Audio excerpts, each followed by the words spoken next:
Hello and welcome along to the TT Circuit Assen, a circuit that MotoGP fans will be very familiar with by now. After it just hosted round 11 of the MotoGP World Championship, it is now going to host race 4 of the MotoGPeSport Global Series, the Cathedral of Speed, an iconic, a mythical circuit in the words of Fabio Quartararo. But all 12 of our eSport gamers will be hoping that things go a little bit better than they did for Quartararo at the TT Circuit Assen. Jack Ghost is with me. Hello, Jack. Yes, hello. I am with Jackhammer. Lovely to be here once again, Jack. And as we see the riders heading out, look at that. There's a nice Aprilia. Of course, those two did pretty well in real life at Assen, 3rd and 4th. What would you rate that ride from Aleix? What, out of 10? Yeah, give it out of 10. Well, it's 9.5. Yeah, it was pretty good, wasn't it? Was it bad? I'd go for a 9, actually, because, well, I mean, it wasn't on the podium, was it? So he did come from 15th, though. He did, but in Jerez, Mark came from, what, 18th? But then he also crashed. Yes, so. yes, and caused the biggest downward spiral. Well, arguably, let's see, he's on the comeback trail. He certainly is. We hope to see him back at full fitness, because when Mark's at full fitness, he's going to be, well, he is going to be the man to beat, let's be honest. So, here we go then. We are winding up for our first laps. Of course, Andrea Severi on the Suzuki.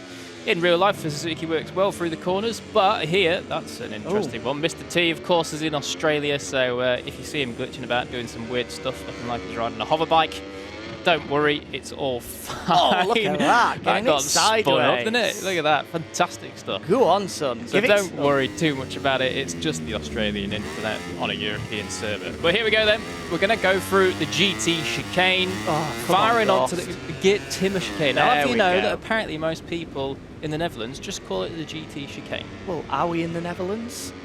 No, but we are virtually. Well, true. I'm going to go for Geert Timmer chicane because that's its full name. As long just as like you don't call it the GT curve, then it's all fine.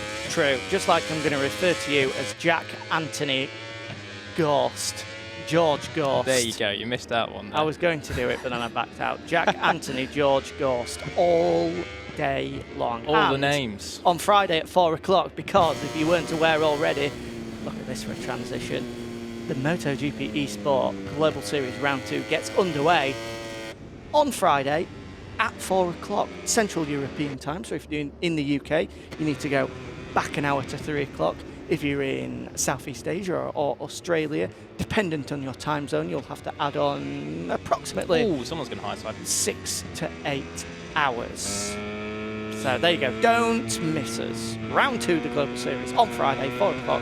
Myself and Jack Anthony George Gorst will be bringing you the action. Races from Le Mans. Qualifying took place earlier for that one. You'll be able to find that on MotoGPeSport's YouTube channel and MotoGPeSport's website.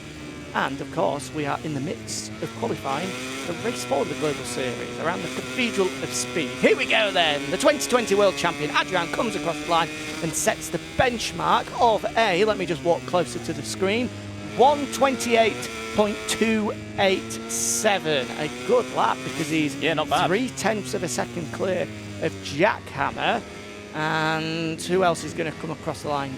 Dark Bright is about to set a lap, but the rest of our contenders, all 8 of our other eSport gamers, have so far hit track limits. Dark Bright hasn't done. He's managed to go through and will go 4th. A good lap. So that's 7 of our 12 gamers hitting track limits on their opening flying laps. And I think that could well be the story of the race tomorrow, because as we know, Assen is all about momentum. It's fast, it's flowing. There are lots of places where you have to use all of the track because it is fairly narrow as well. So these guys have to be super precise. They're normally extremely precise, but this circuit in particular will really put that to the test. Yeah, it certainly will. Assen, as you say, very narrow, also very fast. It's not quite as fast as the old layout there used to be in 2005, prior I believe it was, but certainly still the current layout is one of the fastest and most flowing tracks that we go to, and it's still one that the riders love. But, as you say, it makes it extremely tricky, particularly as they come through here. This is one of the fastest parts of the course. You flick, and that horrible little flick is their 5th, 6th gear, like almost at the top of the revs. and then they have to get it buried back down 3 gears through the left, and then they get it all the way up here into the Timber chicane. It's certainly one of the ones that tests the riders quite a lot. It certainly does, but it doesn't half produce great racing. On Sunday, the Dutch TT, we saw race. 3 incredible races, 4 incredible races if we throw into the mix the Moto E race we saw on Saturday evening. Unfortunately, the weather just getting in the way of our second Moto E race. But it did. Certainly of the 3 main Grand Prix classes, Moto 3, Moto 2 and MotoGP, arguably, I would say the best race day of 2022 so I'd far agree. across all the You've got to classes. say as well, that Moto2 race was the best Moto2 race we've seen for a long, long time. So if you didn't quite catch it last Sunday, make sure you do go back and rewatch Moto2. And if you didn't catch MotoGP or Moto3 either, make sure you go rewatch them, because they were classics indeed. Here's Adrian then. We just saw him flicking it right into Rusken Hook at the end of the Wien Schlang. We're now in towards, where are we here? Making our way. Coming out of. We are on our way down to the boat. We'll flick left here, and then he'll have to then flick it right from Mandeveen and Duikersloot, and suddenly in that second half of the lap, that in particular is where it's all about trying to carry as much corner speed as you possibly can, building all the way through eventually to the get Timber chicane. So half of the session pretty much done, and it's still Adrian that leads the way. Christian MM17, his brother, was able to cut his advantage down though, 69 thousandths of a second, splitting the Montenegros first and second at the moment. We're still awaiting for laps to come in from Trastevere, from Severi, from Galigna, from Ricciuti, Tatigo, Mr. T as well. So there's a lot to come still in this qualifying session. Here's Piero Ricciuti, the factory Ducati man. He should be posting a lap here if he can get it right through the get Timber chicane. Here he is, right, left, and right once more. And it looks all good to me. He'll come across the line and go third. Good lap from Very good Ricciuti. lap. Yeah, nice banker there for Piero Ricciuti. Now we see Davide Galigna coming across the line. Hopefully he's going to get a solid banker in as well. And he does. 6th place, that would do nicely. Half a second off. And around Assen, that's really not too bad indeed. So certainly plenty of room for improvement there. Oh, now here we go. This is the first little bit of spice we've had in the session. Trastevere then is red through the first split. And we're going to be approaching the second split very soon. Oh, that's close for Andrea Severi. 35 thousandths off Adrian. So the whole front row is covered by less than just 0.07 of a second. Here's Trastevere then, halfway round the TT circuit Assen. We flick back to Jackhammer, and for good reason as well, because the Brit is on course for pole position here. Fastest of anyone through the opening half of the lap. Adrian has gone down, so he won't be improving on this lap, but we'll keep our attention, keep our eyes on the number 67 of Jackhammer. Here he is, down the back straight, flicking right, then left, through Hoga Heidi, in towards Ramshook, building speed, and it's looking good for Jackhammer. Here's Trastevere, comes across the line. The Italian, the world champion, puts himself third, 67 thousandths of a second adrift. But what about Jackhammer? The Brit comes across the line and takes pole. Oh, what a lap. A 10th of a second clear of Adrian. The Brit will be delighted with that one. A 128.188. The KTM is on course for pole position with 6.5 minutes remaining. Stonking lap then from Jackhammer. This is the kind of pace that we've been waiting to see from him in the qualifyings. We've seen it in the free practices. We haven't seen it in qualifyings yet. Tatigo comes across the line on the Grassini Racing Ducati. He goes 8th, just over half a second off. So certainly a very good effort from that man indeed. But Jackhammer, 1/10 clear of Adrian, Andrea Severi and Trast, the 3 world champions in the field. That is swinging hard and hitting well. It is brilliant stuff from Jackhammer. We said in our Le Mans qualifying show that he's shown the pace in free practice, but for one reason or another just hasn't managed to convert that just yet. But he certainly has now. Brilliant stuff from the Brit, on course for his first MotoGP eSport pole position. But a long way to go. 5 minutes remaining here in the Netherlands. We'll keep our eye on Mr. T, the Australian, currently 11th, 9/10 adrift. Doesn't look like he's going to improve on this one. It doesn't look like we're going to get any improvers for the next 60 seconds or so, because there's nobody on lap times that are taking my attention so far. Here's Davide Galigna, 9th at the moment. Was at 6th at one point, but has been shuffled backwards. And that is impressive stuff from Jackhammer. I think in years gone by, certainly last year, you would have to say that we had 5 standout riders. Adrian Severi, Trast, Christian, Piero Ricciuti, but given his form at the opening rounds, finishing 5th and then 3rd, or the opposite way around, sorry, it's 3rd and then 5th, you'd have to say that that big 5 has become a big 6 with Jackhammer right in the mix. He's proving that he can ruffle some feathers this year, just like we saw from Ricciuti last year, joining that sort of quartet of big name riders. It's now been expanded by one more thanks to this man. Yeah, it certainly has. I'll absolutely agree with you there. He's really just come in, and in his 2nd year in the Global Series, he's just taken that level, that next step to the level that this man and all the others that we've mentioned there are on. Certainly 3 of them are world champions, and there is more than enough potential for the rest of them to go and make that happen again this year. But I mean, if someone like Jackhammer can keep this pace going throughout the year, find some consistency, then there's no reason why he can't become a world champion himself. And speaking of a world champion then, Adrian on the Repsol Honda is on a PB halfway round, but he's only 99 thousandths off Jackhammer's pole time, so this is going to be a close one indeed.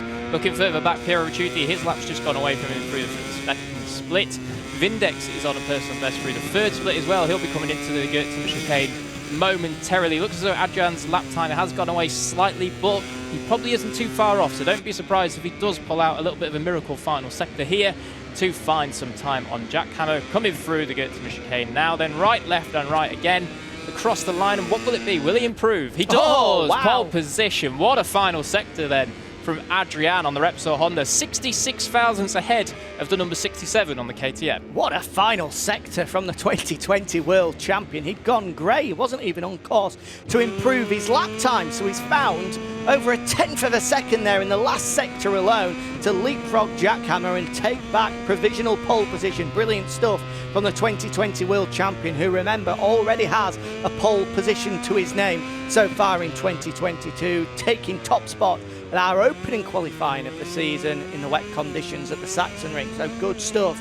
from the Repsol Honda man. There goes Dark Bright across the line. He improves to 9th, but we're going to look further down the track because at the moment, Jackhammer, Severi and Trastevere are all on course to take pole position, but it can only be one of them. Who will it be? 2.5 minutes remaining. The fight for pole position at Assen is coming down to this. So here we go then. Andrea Severi has the perfect target in front of him. Trastevere, who is on a potential pole position lap himself, has Andrea Severi just behind him, who's slightly slower than the pole position lap time. But as we see Adrian do just a minute or 2 ago, if you nail this final sector, you can find some time. Trastevere then, the 3-time champion, the man that is Mr. GP, Mr. MotoGP eSport, comes across the line. Can he claim pole position? No, he can't. It's 1 thousandths ahead of Jackhammer, and Andrea Severi comes across the line, actually level with Jackhammer, who himself now comes across the line. It was track limits.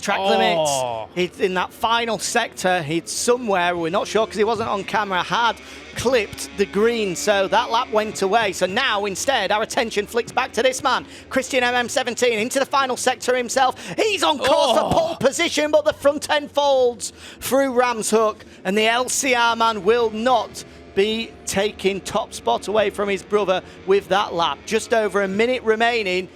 He's going to keep going, and he's going to get one more shot at it. Unlike Jackhammer, who's gone grey through the first sector, Severi's gone grey through sectors 1 and 2, so it looks like their charges are over. Trastevere's exceeded track limit, so it looks like his charge is over. I think... Incredible. That might be that. That might be it. And look at the time gaps that we've got.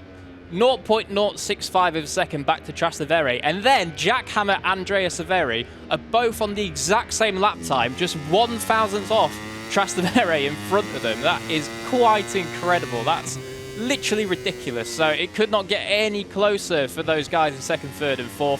And even down the field, it's only, what is it? It's 3/4 of a second covering the entire 12 riders that we've got here for the Global Series here in Assen, and that is quite something around such a difficult track. Certainly is. Let's keep our eyes down on Vindex here, because with just over 10 seconds remaining. He's the only man on track that's going to improve, it looks like anyway. Into the final sector comes the Italian, 7th at the moment, just over half a second adrift. He needs to find at least a quarter of a second if he wants to bump himself up onto the front row, and he does. Great lap. So Piero Ricciuti, the wild child, demoted down to the 3rd row of the grid. Vindex steals 5th spot. Here's Davide Gallinia. Can he manage to find himself on the front 2 rows of the grid? The fight for pole position is done.